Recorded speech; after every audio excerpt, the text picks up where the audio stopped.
Some of you 5 people I told to watch this video may have seen the Golden Joysticks People's Choice Awards, in which case we hope you are just as mad as we are about Friday the 13th being chosen as the best indie game of the year.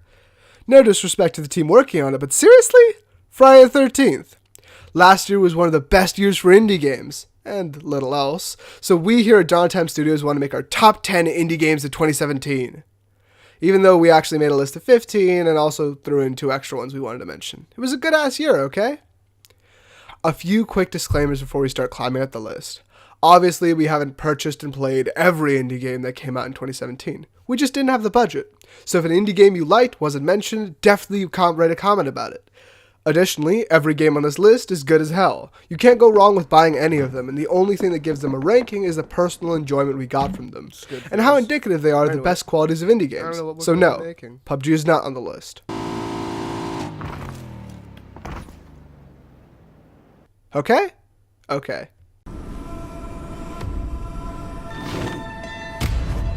Starting off the list is Aztez, a visceral beat-em-up with the precise controls and combos of fighting games, with a bit of strategic resource management sprinkled on top.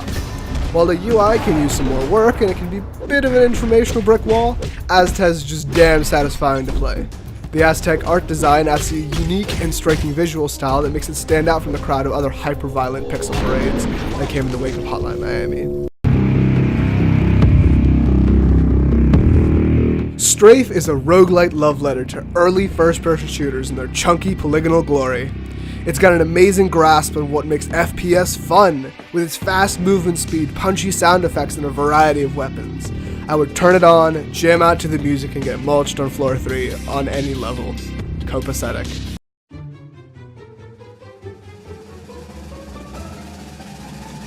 Rock of Ages 2 is like if you were trying to explain historical wars through weird papercraft animations and Monty Python movies. And you were on acid. Besides the hilarious cutscenes, the gameplay is just as ridiculous as you control a massive ball charging through the landscapes and battlements to smash an enemy's fort's gates before they destroy yours with their balls. It's weird, it's fun, and there are absolutely nutty boss fights.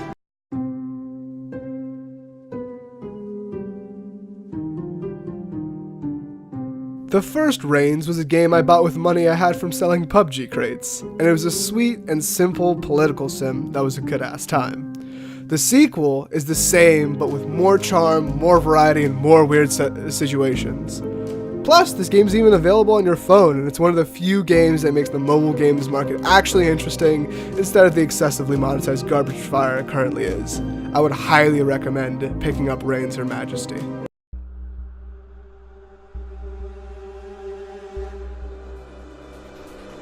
Crawl is one of the best local multiplayer games I've played in a long time.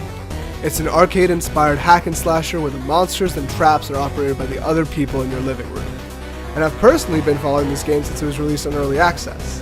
And the devs are some of the few I've seen who personally communicate with the community, and I love them for that. Alright, before we get to the big boys, I want to give a quick shout out to One Shot, a very smart puzzle RPG that would have had a respectable place on this list if it hadn't come out in December of 2016. Go support him, it's a great time. Alright, back to the list. Some may be upset that Sonic Mania ended up on the lower part of this list, and while I don't have the same giddy memories of the Sega Genesis as others, I can still recognize that Sonic Mania is a triumph of indie gaming. The aesthetics are faithful to the material, and the gameplay has been remixed with the help of modern technology and new design mechanics. But the most important thing about Sonic Mania is that it's designed by competent indie developers and fans of the series, and it shows that what the community wants is something tight, well-designed, and made with love, instead of whatever Sonic team decides to expel out of their corporate boardrooms.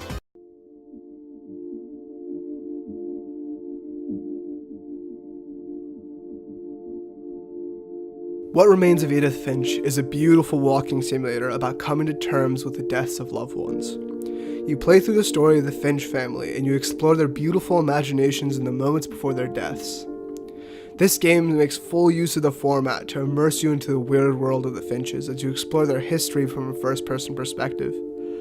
Lewis Finch's story in particular struck a chord with me, and I couldn't shut up about it for weeks.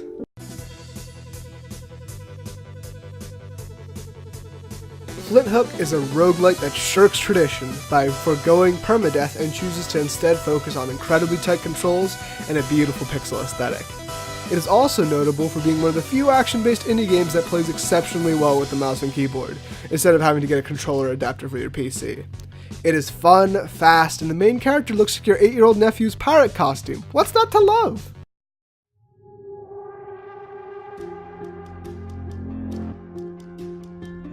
Absolver is the fighting game I enjoyed the most, because not only did I have fun while absolutely schooling some AI players, and a few real ones, but I also enjoyed learning the game and how to take the most advantage out of the custom foo system at Absolver's core.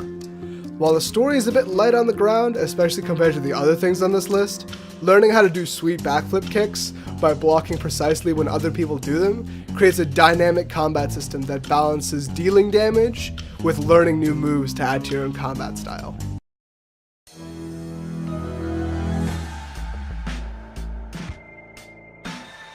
Night in the Woods is a story about returning home to find some things changed and some things remaining the same.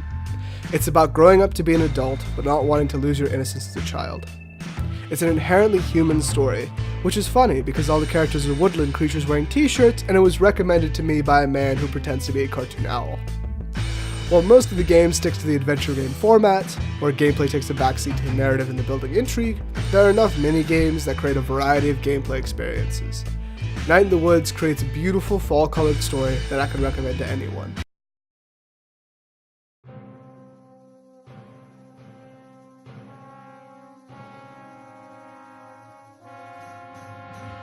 Tooth and Tail is a revitalization of real-time strategy games, a genre that has been long bogged down by numerous buttons, frustrating learning curves, and a UI that blots out the sun. Tooth and Tail sells itself as a simplification of the genre with the addition of an actual story instead of just a wiki page full of lore. Tooth and Tail tells the story of a revolution, but doesn't really specify what for.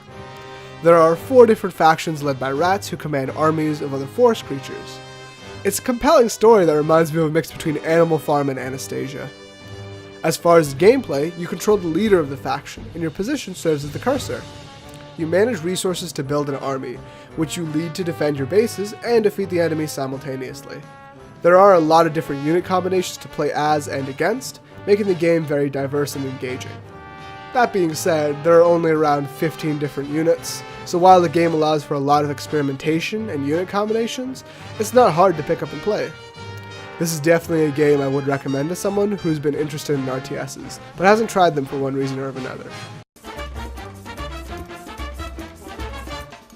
If you know about any indie game, you know about Cuphead, the game that everyone at Studio MDHR took mortgages on their houses for, that has 1 billion frames of animation and absolutely sinister boss fights, and a soundtrack made of wall-to-wall bangers.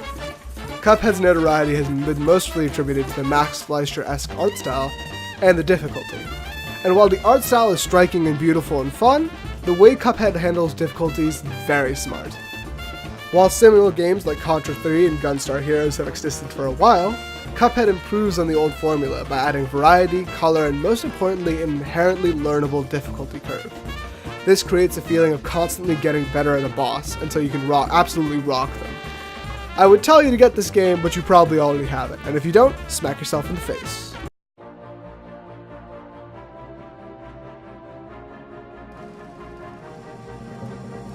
Okay, full disclosure, I backed this game on Kickstarter because I thought it was going to be a fan-made 3D Zelda game. But what I got instead is an amazing collectathon/3D platformer that puts to bed the idea that the genre can only be enjoyed by nostalgia-blinded mouth breathers. Each world is designed with only one thing in mind: fun. You go to a movie studio and be a part of a murder mystery. You go to an island ruled by the mafia of cooks and beat the crap out of the mob boss. You can go have fun with big-ass goats. There's so much quirky charm, childish imagination, and lovingly illustrated title cards that hammers home that Gears for Breakfast really put their heart and soul into this game. A Hat in Time was a pleasure to play, and I can't wait to get back to playing it again.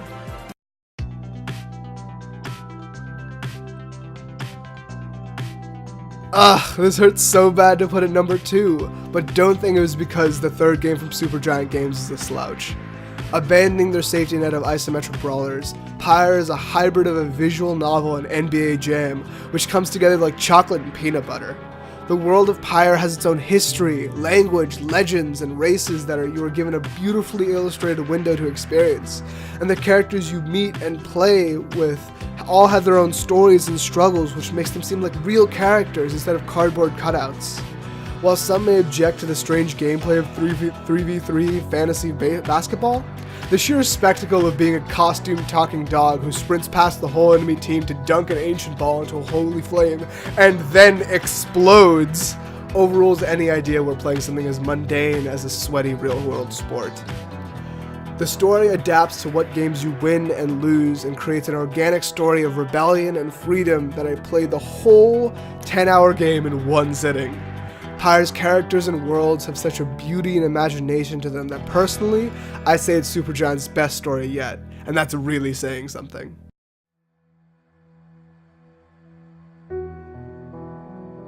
If you are one of those sad people who says a game is only as good as its runtime versus its cost, Hollow Knight is one of the best games of all time.